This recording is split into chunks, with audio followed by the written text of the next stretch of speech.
Pronto.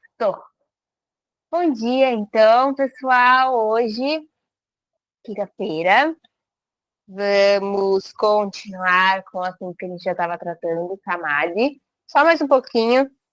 Às vezes eu sei que pode ficar um pouco uma coisa assim, mas eu acho legal a gente tratar desses assuntos um pouco mais teóricos, porque isso ajuda muito a prática, não só.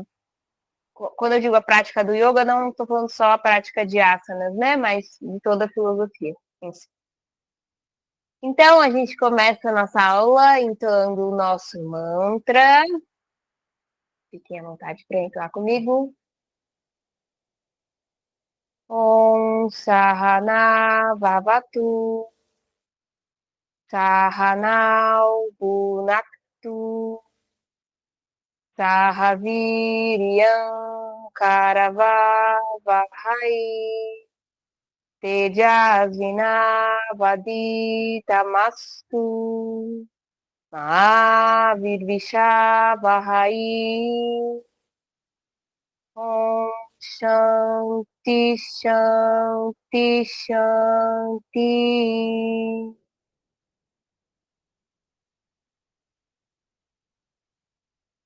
Então, vamos lá para a nossa aula de hoje, continuando o assunto Samadhi, que a gente começou essa semana. Eu vou reler só o Yoga Sutra, né? Que diz que a mesma contemplação, quando há consciência sobre o objeto de meditação e não de si mesmo, da mente, é Samadhi. E aí a gente começou a ver, né? Como é que funcionava isso, entendendo um pouco desse momento de desprendendo da autoconsciência até alcançar Samadhi, que teoricamente vai nos revelar a verdade por trás do objeto de meditação, né? O que seria a verdade verdadeira, assim, vamos dizer. Eu vou, então, chegar uma outra parte aqui que Taimini vai explicar um pouquinho como é que funciona de fato. E aí ele vai explicar que as transformações que ocorrem em Dharana, Dhyana e Samadhi são fenômenos puramente mentais e relacionados com a consciência, já sabemos. A mente já se desligou do corpo, e seja o que for que se verifique no âmbito da mente, não pode ser julgado com base na condição do corpo. As condições fisiológicas continuam normais, mas não há reação por parte do corpo, nem ao mundo externo, nem ao mundo interno. Essa falta de respostas aos estímulos externos do corpo físico, em estado de samadhi, induz muita gente a confundir transe comum com samadhi. Isso eu acho que é interessante. O simples transe, porém, não pode ser prova de ter se alcançado samadhi. O corpo também não responde aos estímulos externos, seja durante o sono ou a influência de anestésicos.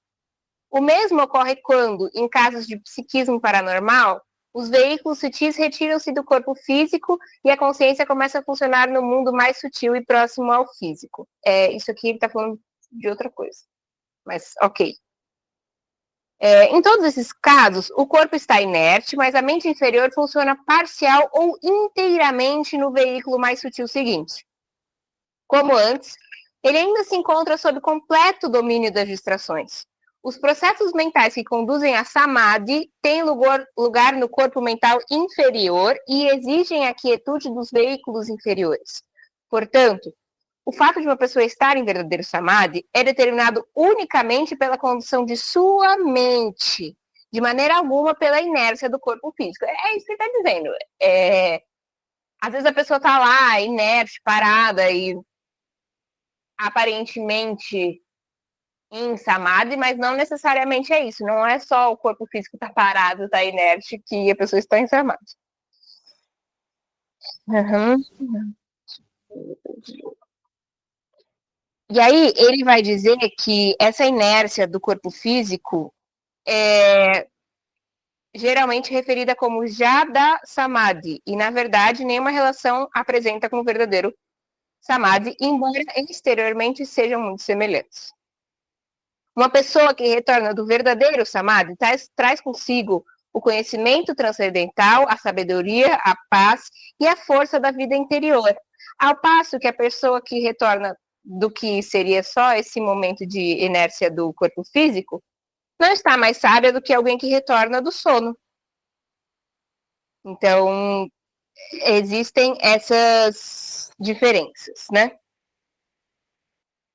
E aí ele vai explicar que uma outra questão também importante sobre Samadhi, ele vai entrar numa coisa um pouco mais do mundo, assim. Há algum tempo foi publicado em um jornal índio muito conhecido um artigo a respeito dos diversos estágios de Samadhi. Porque é isso, gente, o Samadhi também é dividido em estágios. A gente alcança o Samadhi, mas existem vários estágios. Depois a gente pode se aprofundar um pouco mais nisso. Dele consta uma série de fotografias de um yogi que imaginava-se estar passando por diferentes estágios de Samadhi um após o outro. A série de fotografias, tanto quanto se podia ver, apenas mostrava uma crescente apatia em seus olhos, mas o espantoso é que nela se percebia também uma luz física saindo cada vez mais do corpo físico nos estágios avançados de Samadhi. Como se a luz que se revela na consciência do yogi em Samadhi pudesse ser fotografada. Mas o poder da ignorância é tal que deturpa e vulgariza as mais elevadas verdades da vida, além de considerar tudo em termos do físico, única parte da vida que é tangível e visível para o homem comum. Aqui você acredita se você quiser. Que nessas fotos, de fato, a pessoa brilha. Não tem as fotos aqui, então não posso dizer que de fato existia essa luz. Eu não duvido, mas também não estou vendo para dizer. Mas eu queria acrescentar algo que aqui é muito. Eu acho que cabe legal aqui. Dentro do yoga, a gente lida com duas esferas. Eu já falei disso para vocês antes.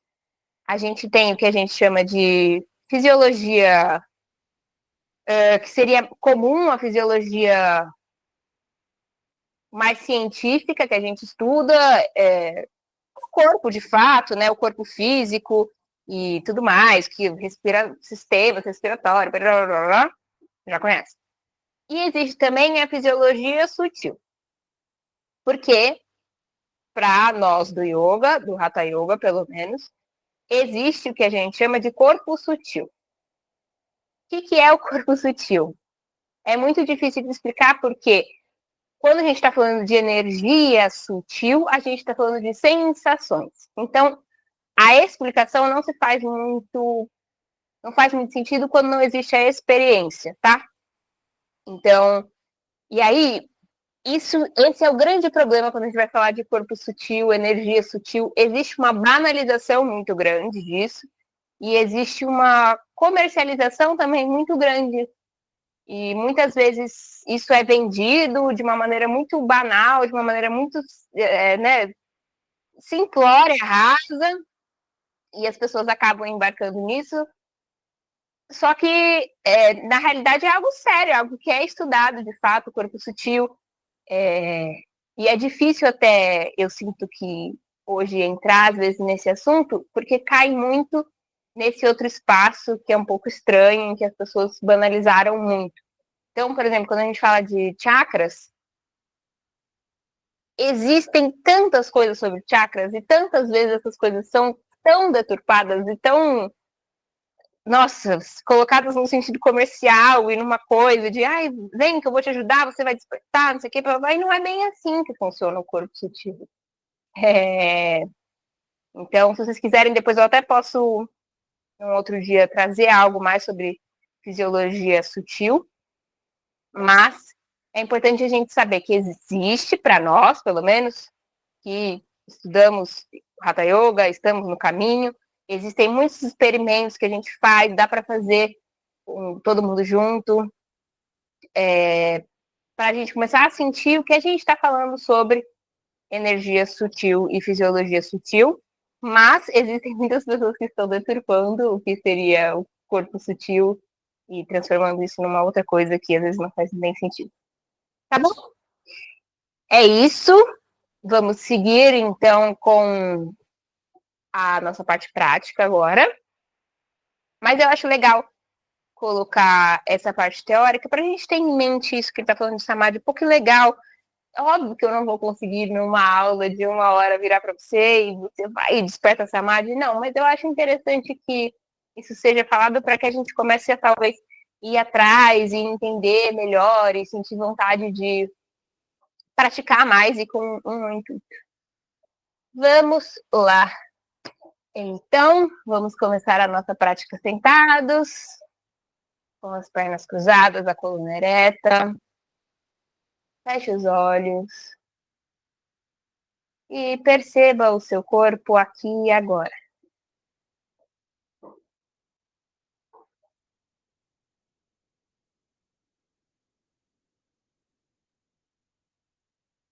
Sinta como está esta parte mais externa do seu corpo. O que você está sentindo. Se está tudo bem, se existe algum incômodo.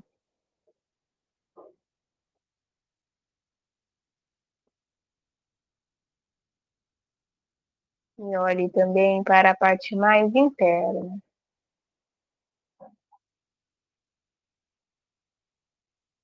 Perceba como está a sua respiração agora. Como estão os seus batimentos cardíacos, se possível. Passe observando, veja se está tudo bem. Escute o que o seu corpo tem a te dizer.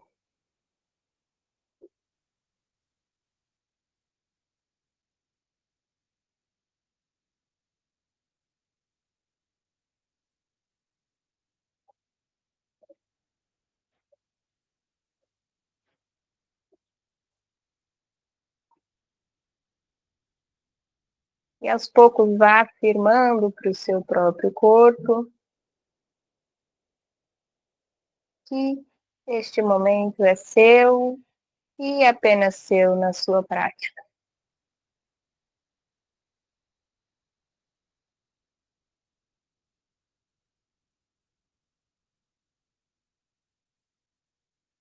Vá abrindo os olhos, perceba este lugar ao seu redor, perceba a luminosidade que entra em contato com os seus olhos, vai identificando,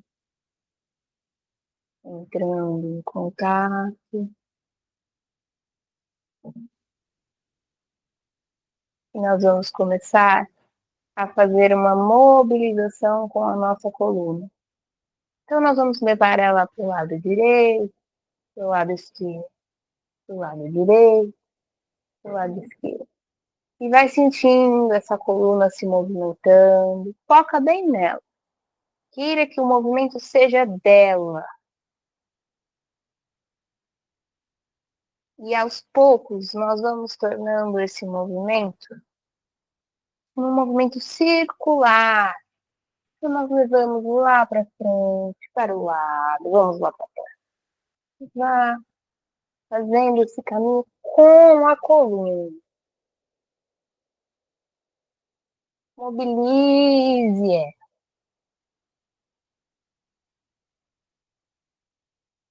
E para o outro lado.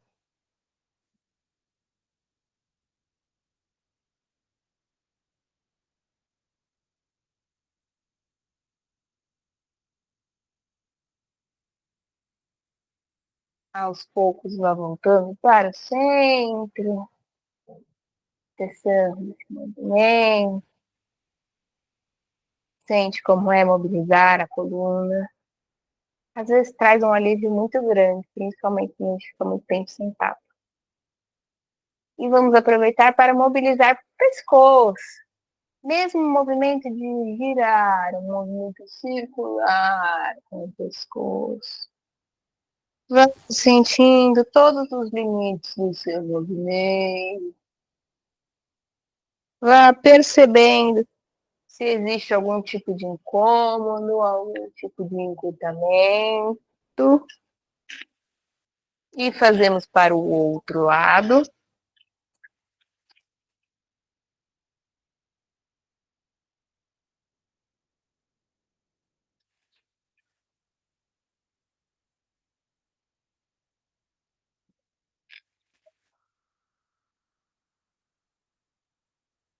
Aos poucos o movimento vai cessando, paramos a cabeça no centro, sentimos novamente, observamos como está o pescoço agora. Cervical também é um lugar que muitas vezes é um pouco abandonado, um pouco negligenciado por nós. Nós vamos então unir as plantas dos nossos pés e trazê-los próximos à virilha. Vá sentindo qual é o seu limite confortável. Antes da gente de fato ficar aqui, vamos fazer o que a gente chama popularmente de borboletinha, batendo as pernas como se quiséssemos levar o joelho mais próximo do chão, só para dar uma esquentadinha nessa região. E aos poucos vai cessando esse movimento. E aí, aqui em Badrasana, a gente segura ou nos pés ou nos tornozelos. Se quiser segurar nos joelhos, tudo bem, mas tome cuidado para não puxá-los para cima. A cada inspiração, a coluna cresce, o topo da cabeça vai lá mais para cima. E a cada expiração, nós queremos levar os joelhos mais próximos do chão.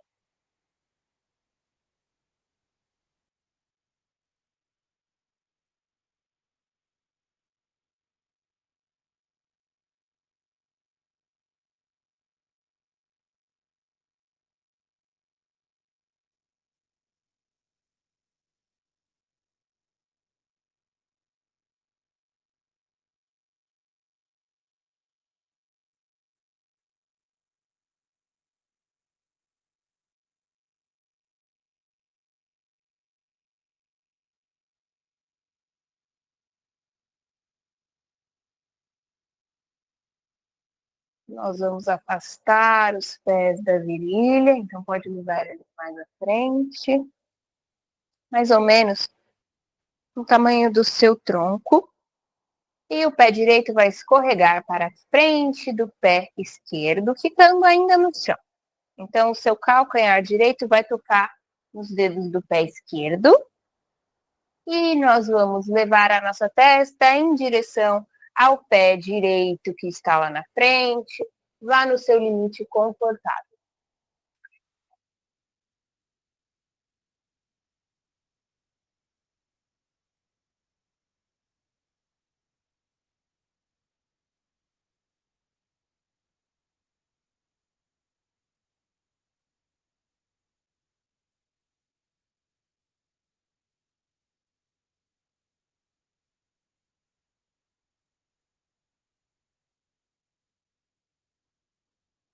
Retornamos devagar. Voltamos a perna direita. E escorregamos, então, o pé esquerdo agora. Ele que vai ficar à frente. E vamos tentar encostar a nossa testa nele. Vá até o seu limite.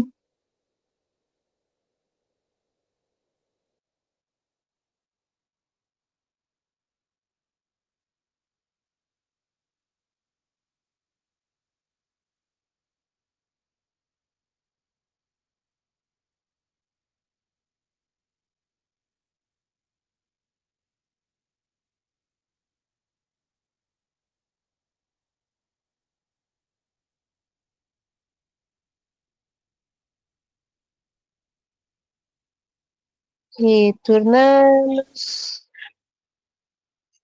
Unimos novamente as plantas dos pés. Deixe elas aí distantes. Mas aproveite esse momento para sentir como está o seu corpo.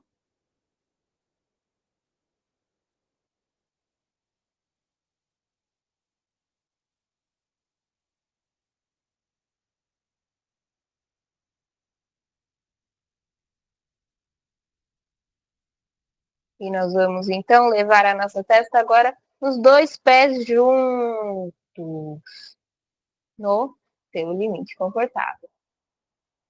Quando chegar no seu limite, você relaxa a cabeça, relaxa a coluna, pode fazer algum ajuste se necessário e fique aí um instante.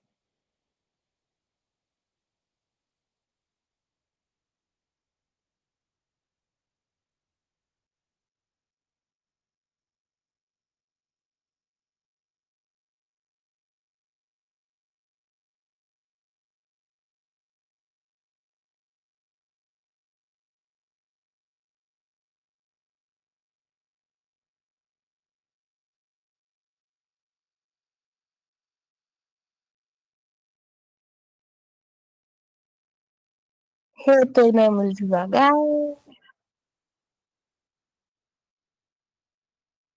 Fique à vontade para estender um pouco os joelhos, é sempre bom dar uma soltadinha. A gente acaba passando muito tempo na prática com os joelhos flexionados e às vezes nem sente dor na hora, mas aí à noite pode ser que sinta alguma coisa, então é sempre bom dar uma soltadinha. E aí nós vamos trazer as pernas flexionadas próximas ao corpo. Os joelhos apontam lá para cima. Nós vamos abraçar as nossas pernas.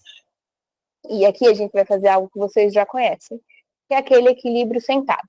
Vamos levar a testa nos joelhos e começar a tirar os pés do chão, buscando o equilíbrio do corpo. Vai encontrando este ponto.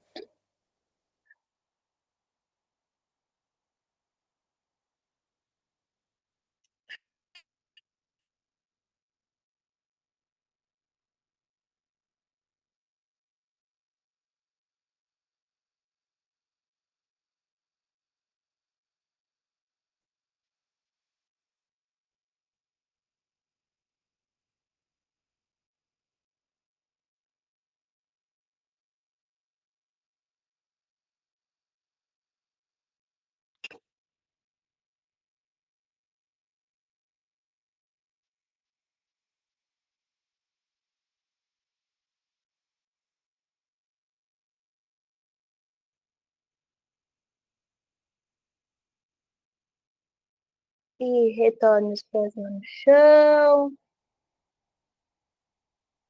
Nós vamos fazer agora Malasana. E a gente vai fazer a partir da postura sentado. Que engraçado, mas é possível.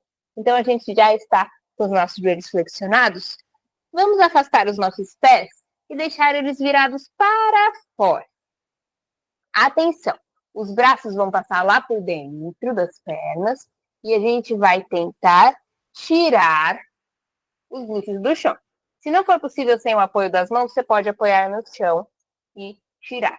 Se você não consegue ficar aqui, só consegue ficar assim, com os tornozelos levantados, tudo bem, é muito mais difícil. Mas eu aconselho que você sente, tá? Aqui unimos as mãos em frente ao peito e vamos tentar abrir o peito. Isso, exato. Ficamos um momentinho aqui, no que pode ser chamado ou de sapo, ou de guirlanda, enfim, tem vários nomes.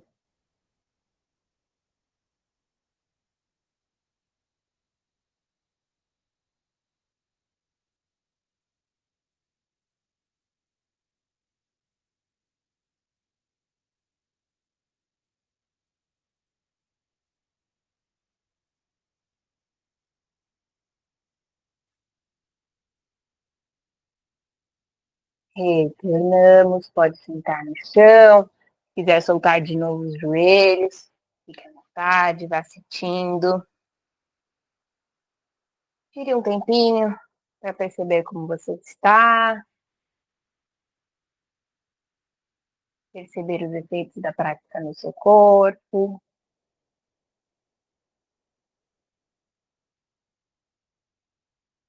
E hoje nós vamos ter uma postura desafio, que é Kakasana, também conhecido como a postura do corvo. Eu vou, inclusive, pegar uma almofada, se vocês quiserem também pegar uma almofada, algo macio para evitar cair com o rosto, né?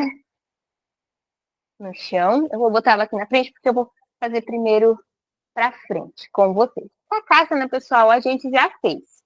É aquela postura de equilíbrio que a gente parte. Ó, exatamente, olha lá.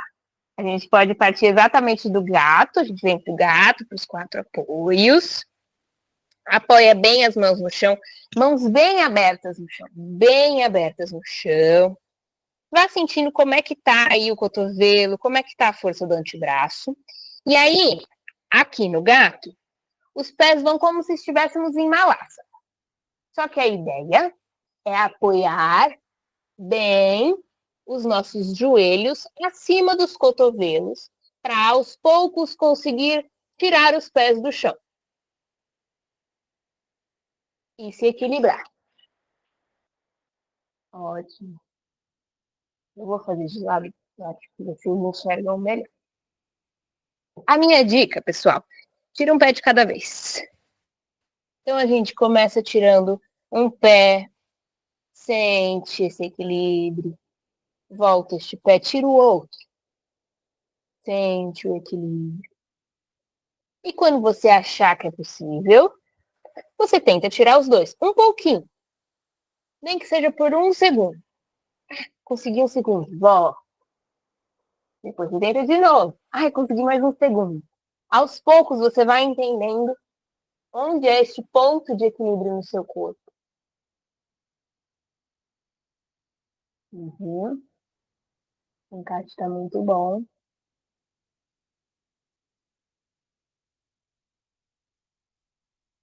Ótimo, ótimo. Tá indo legal, tá indo bem. Importante quando você tá aqui, não veja assim, você tá fazendo certinho. Então, é uma dica geral. Às vezes, quando a gente tá em cacaça, não faz assim, querendo olhar lá pra frente, aí vai desequilibrar, vai cair. Deixa a cabeça olhando lá pra baixo. Vai sentindo.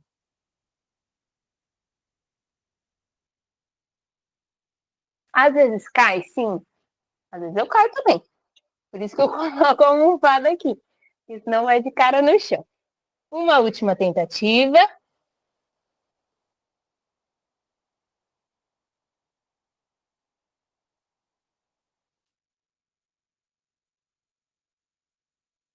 Ótimo, ótimo. Muito bom, muito bom. Perfeito. Lindo, Kakasana. E retornamos, porque também linha de ferro Kakasana cansa bastante. Descansamos um pouquinho aqui sentados. Sentimos um pouquinho do corpo. Essa é uma postura que, ao mesmo tempo, ela é de equilíbrio, ela também exige muita força, tá? A gente tem que estar com o core preparado, a gente tem que estar com os antebraços preparados, mas eu acho que principalmente o core, tá? Quando a gente está com o core muito solto, você não vai conseguir se equilibrar. E isso é para a maioria das posturas de equilíbrio, inclusive. Manter o core tensionado ajuda muito nas posturas de equilíbrio. Perfeito? Daqui, já um pouquinho mais descansado, a gente vai para o gato novamente. Leve, tranquilo, tá tudo bem. Nós vamos apenas fazer aquele movimento da coluna que acompanha a nossa respiração. Inspirando, olhamos para frente. Expiramos, fazemos o C com a coluna. E vai relaxando neste movimento.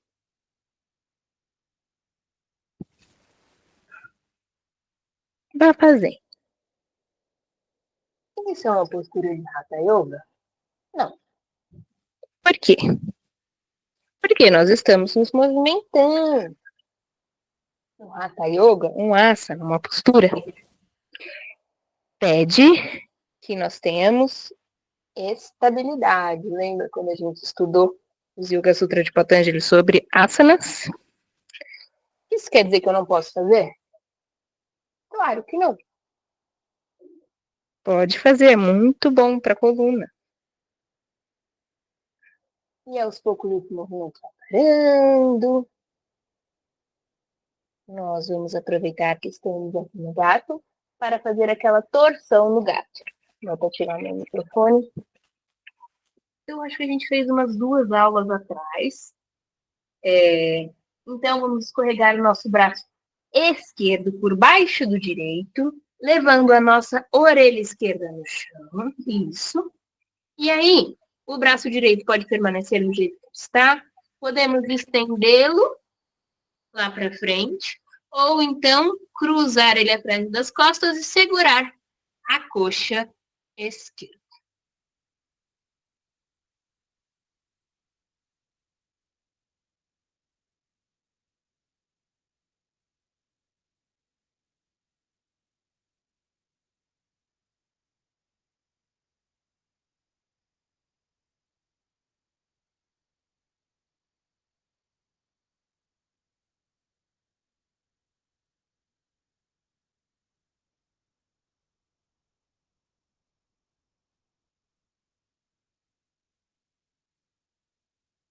Retornamos para o gato devagar, com cuidado. Vá desfazendo a postura lentamente. Ótimo. Sinta um pouquinho como está. E pode já cruzar para o outro lado. E escolhe como vai ficar o seu braço esquerdo. Sinta-se confortável. Você vai até o seu limite, sim, mas ele é um limite confortável.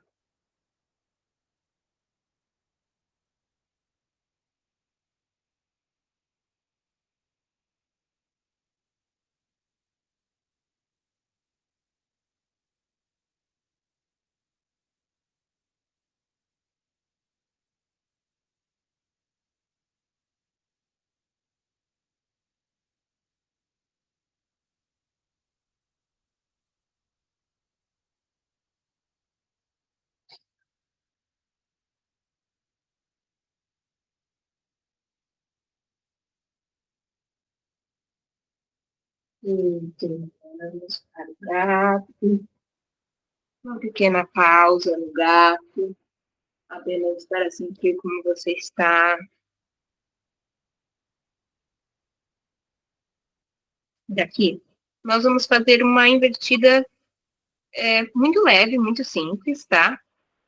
Ela não exige muito, mas ela é uma invertida, então vocês já sabem. Se você tem grandes problemas cardiorrespiratórios, se você tem, sei lá, alguma questão muito grande na coluna, na cervical, tome cuidado. Mas é muito, muito, muito simples, tá? O que nós vamos fazer simplesmente é levar a nossa cabeça no chão. Não é como em Anahatassana, que nós vamos lá para frente, né, e levamos o peito. Não. Daqui, nós vamos flexionar os braços, levar as mãos no chão e apoiar a cabeça no chão. Bem simples. Isso. E vamos relaxar aqui nessa invertida, assim. Se você quiser, pode apoiar a testa. Veja como é mais confortável.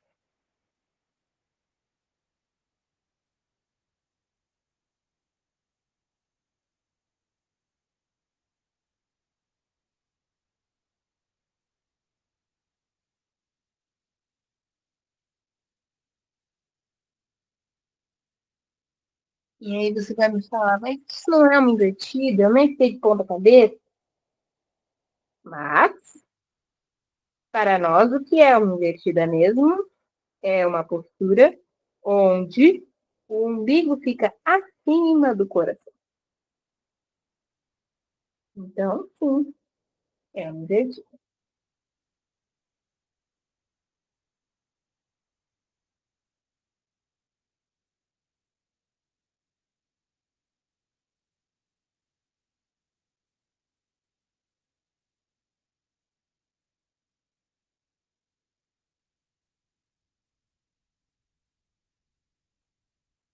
E daqui, pessoal, nós vamos deitar no chão de bruços.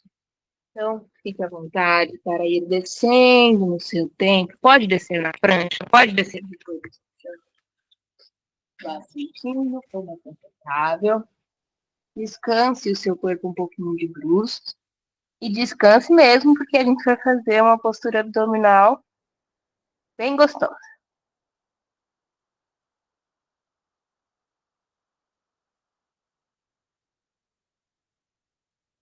O que nós vamos fazer agora? As pernas lá atrás estão estendidas e nós vamos estender os dois braços lá para frente. Você pode apoiar ou o seu queixo ou a sua testa no chão. E a gente vai brincar com a postura da canoa. Só que ao invés da gente já ir direto para a canoa, eu vou até ficar de ladinho, porque eu acho que vai ser mais fácil de ver. A gente vai fazer metade e depois um T. Então a gente começa com o braço direito e a perna esquerda. Então tá tudo estendido. Nós vamos tirar o braço direito e a perna esquerda do chão ao mesmo tempo, assim como a cabeça. E tiramos, apoiamos.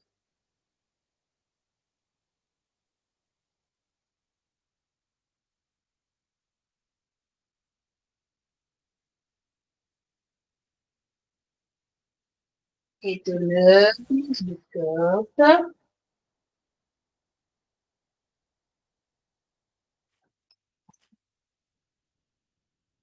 Vamos fazer o mesmo agora com o braço esquerdo e a perna direita. Tiramos do chão, tiramos a cabeça também.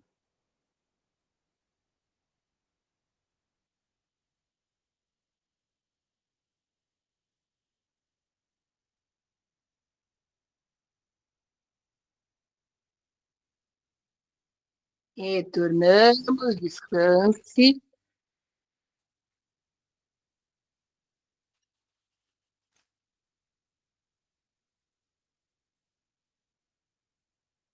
E daqui nós vamos fazer a canoa, que eu gosto de chamar como se fosse o Superman, que a gente vai tirar os braços e as pernas do chão ao mesmo tempo, apoiando bem a pubis e tira a cabeça, como se fosse o Superman voando.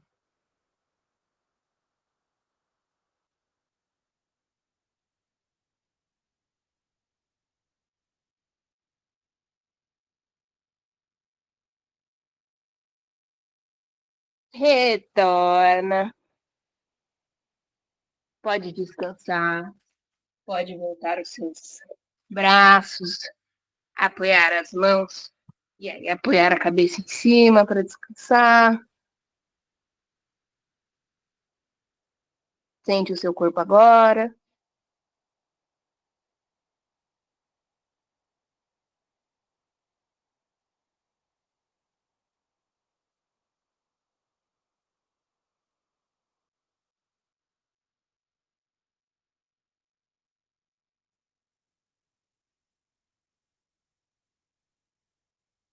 E nós vamos fazer Dhanurasana, o arco, ou o meio arco.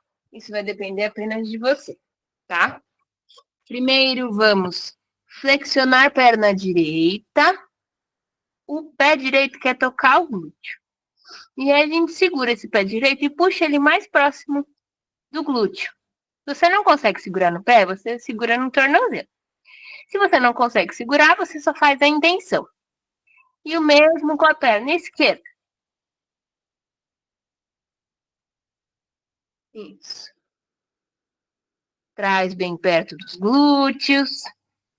Aqui a força está nos braços. Perceba como as pernas estão completamente relaxadas e os braços fazem força. E o que nós vamos fazer? Se for possível, se for confortável. Agora, ao invés dos braços fazerem força, você vai relaxar os braços.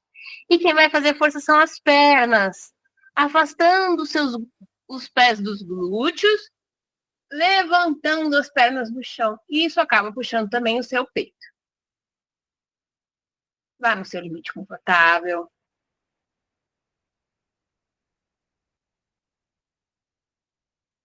Retorna.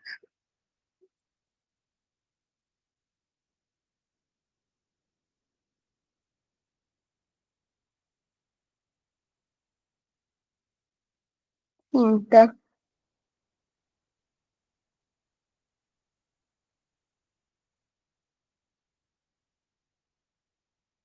Então, vamos rolar e ficar deitados de barriga para cima. Eu só vou mudar meu lado.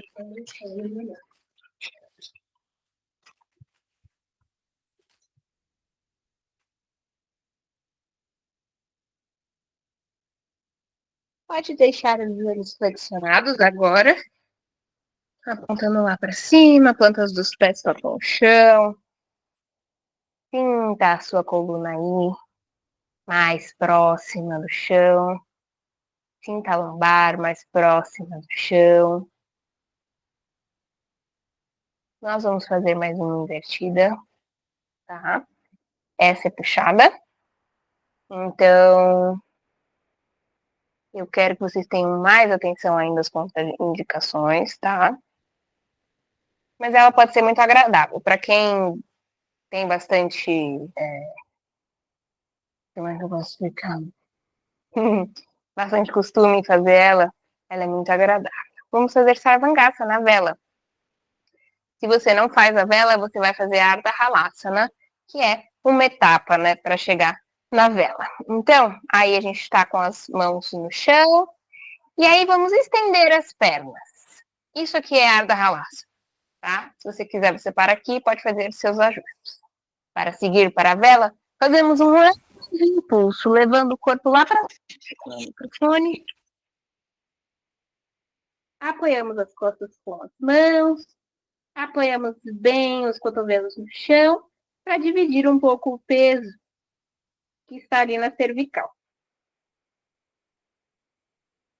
Veja onde é o seu limite confortável. Vamos ficar aqui um pouquinho.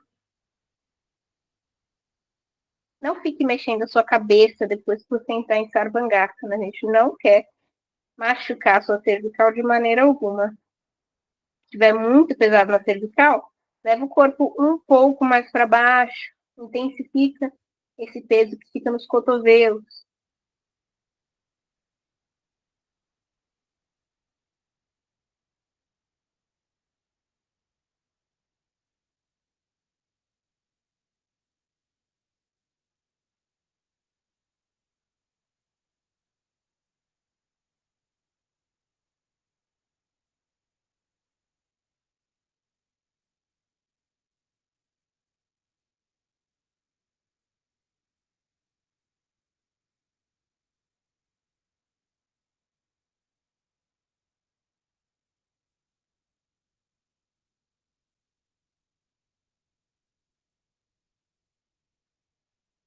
E vamos retornando devagar. Põe as mãos no chão. Se for necessário, você pode flexionar os joelhos. Mas eu quero uma volta tranquila. Eu quero uma volta controlada. Eu vou bater aqui, então, vou precisar flexionar os joelhos. E sempre que a gente faz Sarvangasana, é uma postura que exige essa flexão cervical. Eu gosto de fazer alguma postura que faça o contrário, uma extensão cervical. Então, primeiro, sente um pouquinho como é que você está, se foi tudo bem.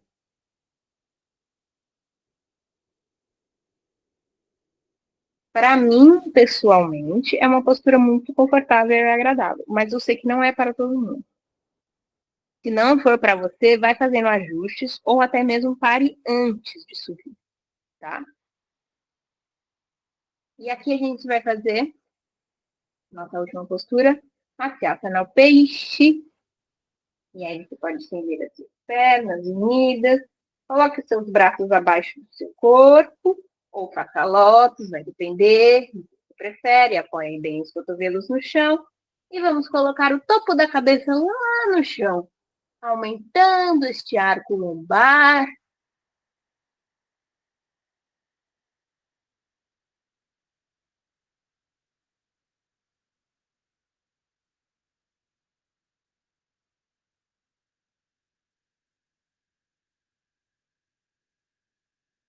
E vai descendo, voltando. Se não estava com as pernas estendidas, pode estender. Vamos entrar em Shavasana. Então, pode afastar as pernas, deixar que os pés caiam para fora. Abra um pouquinho os braços, deixe eles ao longo do corpo, abre esse espaço nas axilas. As palmas das mãos estão voltadas para cima. Feche os olhos. Coloque neste relaxamento da forma que você achar mais confortável. Então, se não está confortável assim, faça ajustes. Pode dobrar joelhos, pode deitar até de outra forma, se for necessário. E a princípio, apenas sinta o seu corpo aqui e agora. Depois de toda essa prática, perceba desde a parte mais externa até a parte mais interna.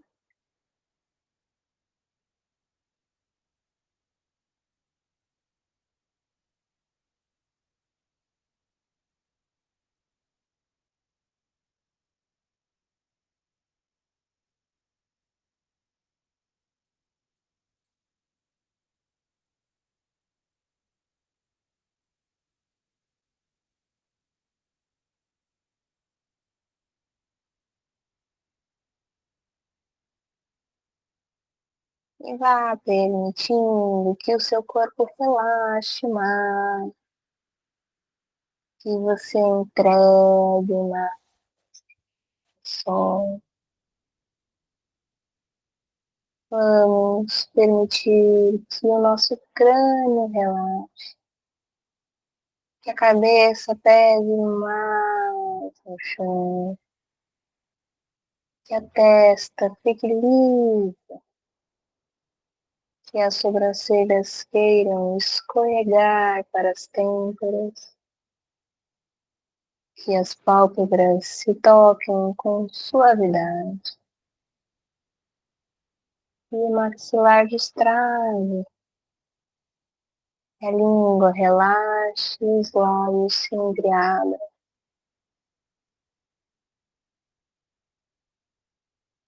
Permitimos que esse relaxamento desça pela garganta e pela curva cervical e que alcance nossos ombros, braços, cotovelos, antebraços, pulsos, mãos e cada um dos dedos das mãos. Permitimos que ele desça pelas clavículas e pelas escápulas, e que ele percorra toda a caixa torácica e toda a parte alta das costas, chegando até o nosso abdômen e a nossa curva lombar, passando a cintura, alcançando glúteos e virilhas, que ele desça pelas coxas, joelhos, panturrilha, tornozelos, pés e cada um dos dedos dos pés. Sinta agora que todo o seu corpo está mais relaxado, mais entregue ao sono.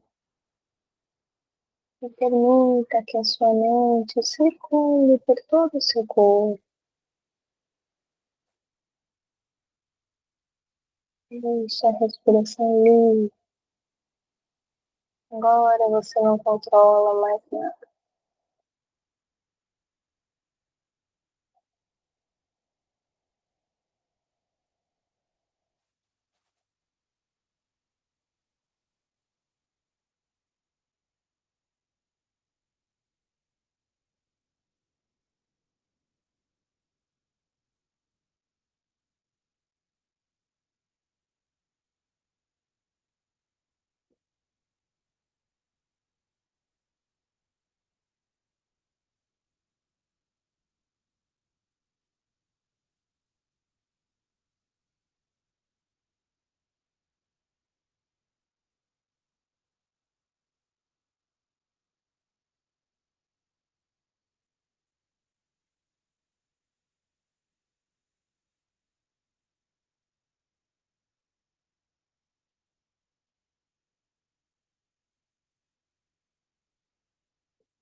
Aos poucos, vá adotando respirações mais lentas e profundas.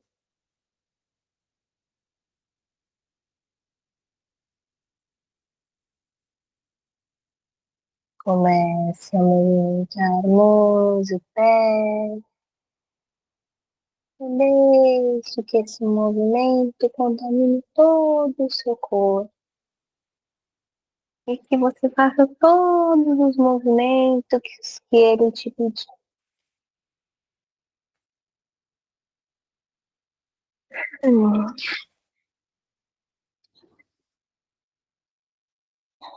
Cultivar aos poucos o seu tempo e colocando sentado, com as pernas cruzadas e a coluna ereta.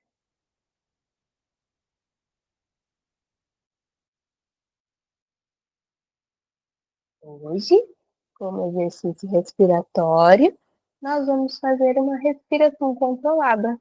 É muito simples, mas eu gosto bastante. É uma forma de se concentrar. Eu acho que é muito bom focar na respiração.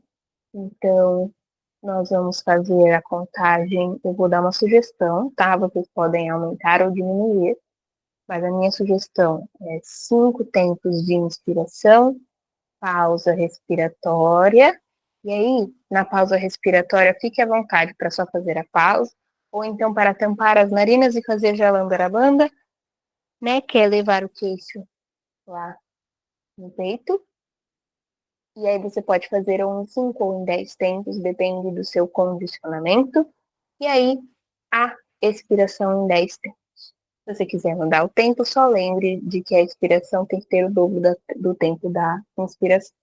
Bom, nós vamos fazer 7 ciclos completos, cada um no seu tempo. Podemos começar agora.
Quando você terminar, você mantém seus olhos fechados, deixe a respiração livre.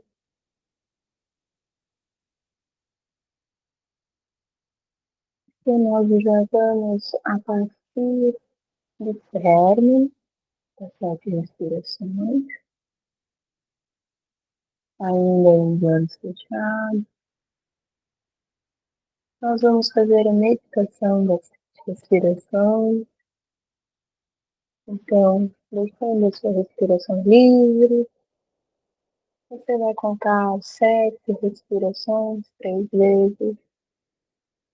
Caso você se perca, volte a primeira e volte com delicadeza. Cada um no seu tempo.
Quando você terminar, apenas observe essa sensação. Se puder e quiser ficar mais tempo meditando, fique à vontade. Namastê. Muito obrigada pela aula de hoje. Espero que tenham aproveitado. Amanhã estamos aí de novo. Um ótimo dia para vocês. Se tiverem qualquer dúvida ou quiserem conversar mais sobre, só me chamar. Fiquem à vontade.